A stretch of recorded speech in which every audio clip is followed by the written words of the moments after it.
Ever thought Ohio was just another ordinary state? Think again. Beyond the farmland, college towns, and old industrial cities, Ohio hides a much wilder side than you'd expect.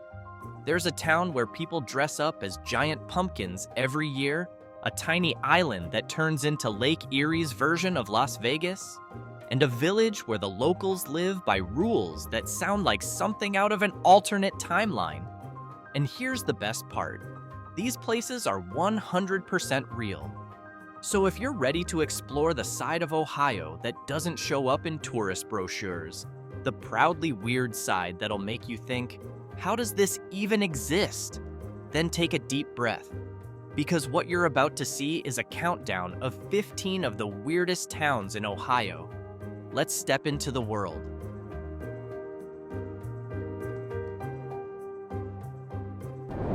Chagrin Falls is a small town in Cuyahoga County that looks polished and proper, but quietly hides a weird charm people fall in love with.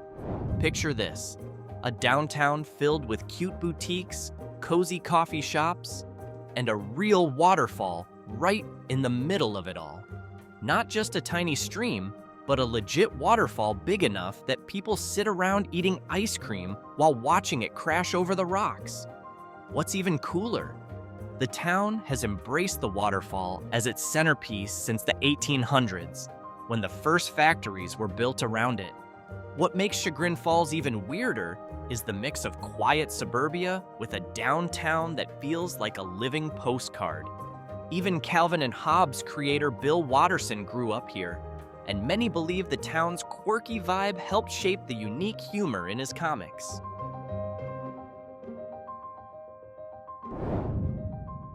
Loveland is a peaceful suburban town in Claremont County, full of bike trails, cute cafes, and tidy homes typical of Cincinnati's outskirts. Everything feels pretty normal, until you stumble upon a full-on European-style stone castle called Loveland Castle. And yes, it's real. The castle was built by one man, Harry Andrews, who started in 1929 and kept going until the end of his life. He hauled rocks from the Little Miami River, stacked them by hand, and built night rooms, little towers, and even a stone courtyard. Today, the castle is managed by the Knights of the Golden Trail, a group Andrews founded himself. Visitors can explore the cold stone rooms and check out a collection of swords and suits of armor. Loveland today feels like two worlds merged into one.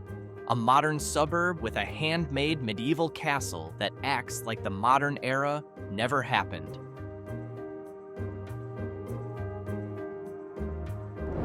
Then there's Yellow Springs, visually calm but bursting with energy beneath the surface.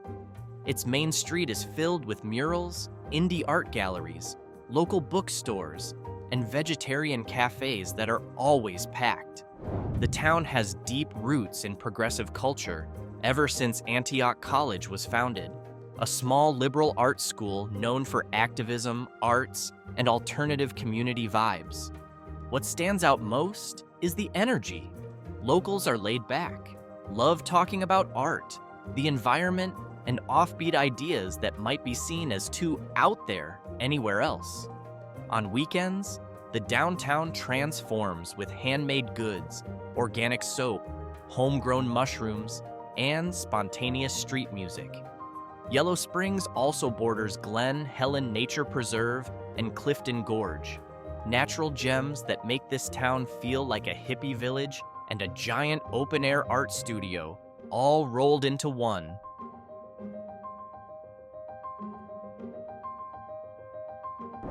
Oberlin is a small town in Lorain County, and at the center of its world is Oberlin College, a liberal arts school known for its progressive legacy dating back to the 19th century.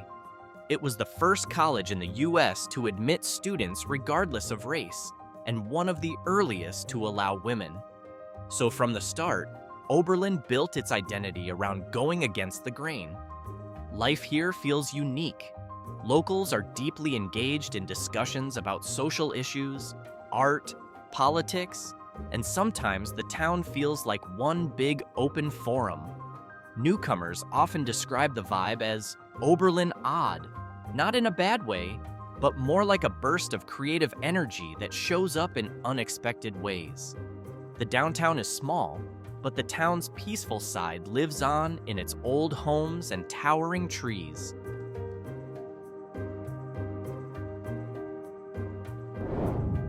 Athens may look like a normal small town at first glance, but take a step deeper and the atmosphere feels different. Home to Ohio University, founded in 1804, one of the oldest in the Midwest, the town mixes college life with strange stories that have become part of local folklore. Many buildings near Court Street date back to the early 1800s, and some residents believe parts of the town are linked to 5 major cemeteries arranged in a star pattern, which is why Athens is often called one of the most haunted towns in Ohio. But Athens' weirdness isn't just about ghosts. The town throws a massive Halloween block party that draws thousands each year. There's a vibrant art scene with offbeat public installations popping up everywhere. Surrounded by Appalachian hills and forests, the line between energetic college town and quiet wilderness feels unusually thin.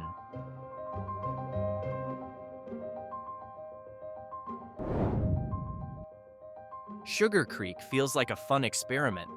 What if we turned rural Ohio into an alpine village? Step into its downtown, and you're greeted by Swiss-style buildings, steep gabled roofs, mountain murals, and cheese shops that smell like the Alps before you even open the door.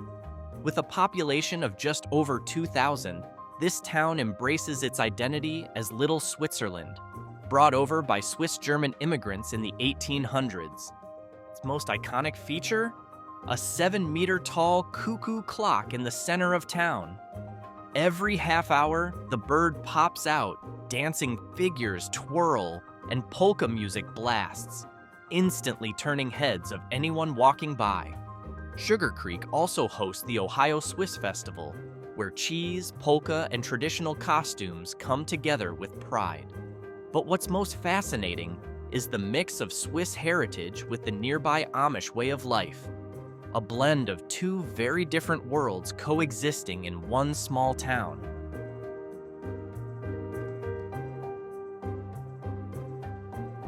Amish Country around Berlin and Millersburg feels like stepping into a parallel world that runs on a completely different rhythm. As soon as your car slows down along Highway 39, the scenery shifts. Black buggies, neatly kept farmland, and large wooden houses with no power lines. It's not a tourist gimmick, it's a way of life that's been preserved for hundreds of years. Berlin is the liveliest part. You'll find insanely detailed handmade furniture, light pastries that sell out before noon, and tiny markets offering homemade jam and butter. Millersburg has a different vibe, quieter, more of an old soul, with an Amish heritage museum and historic 1800s buildings still in use. What makes this area truly unique is the constant collision between modern and traditional. There are supermarkets with buggy parking lots the size of basketball courts, restaurants lit with oil lamps, and even an ATM powered by a water turbine.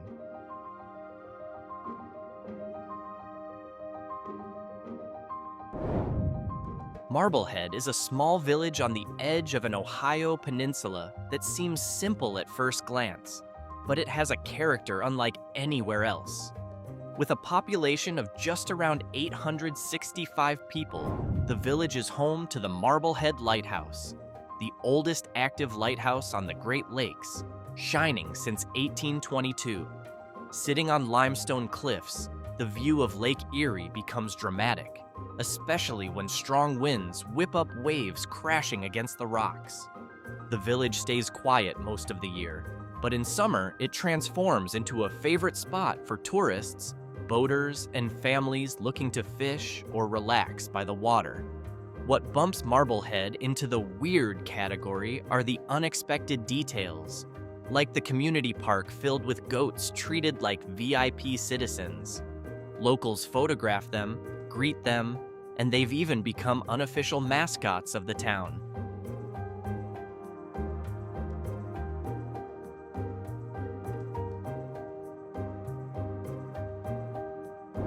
Kelleys Island is a small island on Lake Erie that looks calm from afar.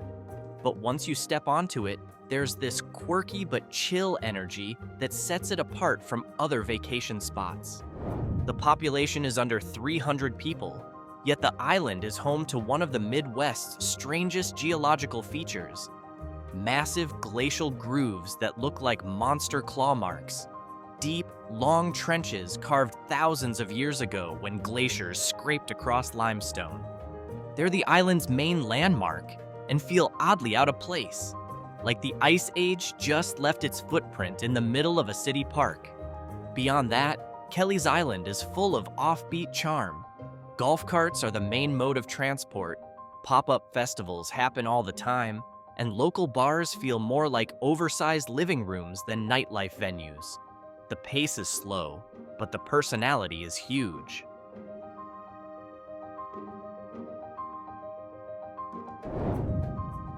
Put-in Bay is a small island with two distinct personalities, and both are equally unique. As soon as you step off the ferry, the first thing you'll notice is the line of golf carts, not cars, that serve as the main mode of transport for locals and tourists alike. The streets are filled with colorful carts, many modified to look like mini race cars, giving the island an instantly playful vibe. In the center of the island stands Perry's Victory Monument, a 352-foot tower that feels almost comically oversized for such a tiny place. From the top, Lake Erie stretches out like an ocean, and the view adds to the odd charm of Put-in Bay. On the natural side, there's Crystal Cave, an underground cavern filled with massive Celestine crystals, discovered by accident when winery workers were digging out a storage area. During the day, the island is chill and laid back, but by night, the bars light up and the energy shifts, turning Put-in Bay into Ohio's mini version of Key West.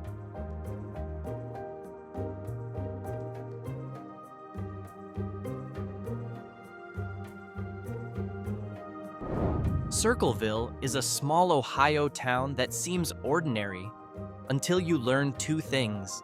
It was originally built in a perfect circle, and its biggest event is a giant pumpkin festival. The name Circleville isn't just for show. The town was designed with a circular layout, complete with round walls and houses arranged in a ring. In the 19th century, the design was eventually changed to a standard street grid, but the circular legacy is still part of local identity. The second weird thing? The Circleville Pumpkin Show, Ohio's largest pumpkin festival, drawing hundreds of thousands of visitors every year. And the pumpkins? Massive. Some weigh hundreds of pounds. Festival food includes everything from giant pumpkin pies to pumpkin chili, and even pumpkin pasta, available only during this one-of-a-kind event.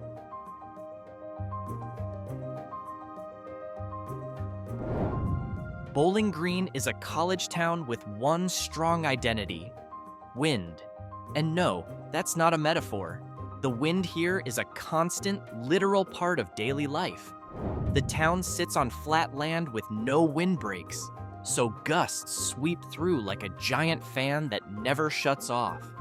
It's no wonder the town once had the Bowling Green Wind Farm and hosted various wind energy experiments by students and researchers at BGSU, making turbines and renewable energy a big part of the town's image. Bowling Green also has a quirky side that sets it apart from other college towns, like the Black Swamp Arts Festival, which transforms downtown into an open-air art space every year, filled with live music, pop-up murals, and eccentric vendors.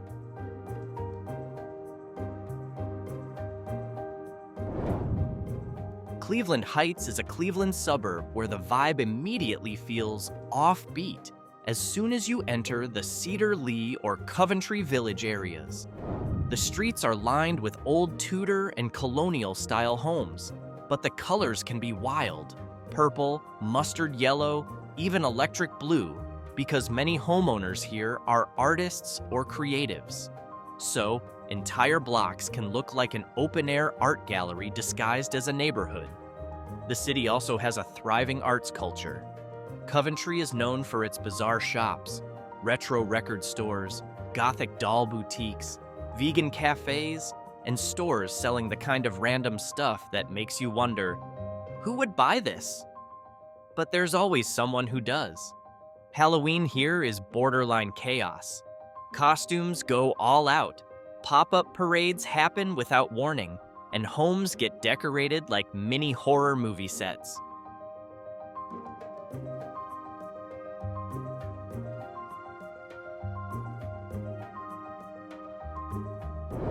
Middletown might look like your typical Ohio industrial town on the surface, but a closer look reveals plenty of weird that gives the city a personality of its own.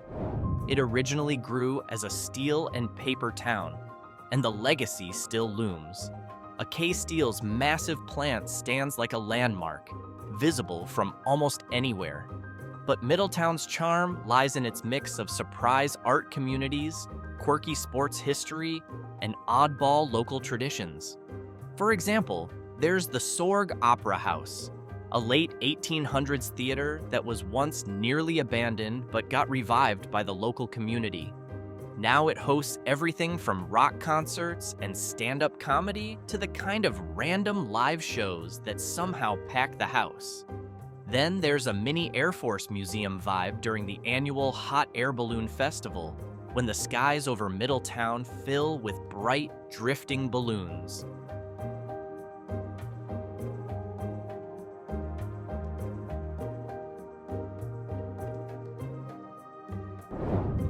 If Middletown feels like a town figuring itself out, Waynesville is the opposite: quiet, antique, and sometimes like a living footnote in Ohio's history book. This small town is often called the antiques capital of the Midwest. And honestly, it's not just a gimmick. Along the main road, antique shops line up like museums that just happen to be open every day. Though the population is small, Waynesville transforms every fall during the Ohio Sauerkraut Festival. Imagine a sleepy little town suddenly packed with thousands of people, all showing up to try different versions of sauerkraut you probably never imagined existed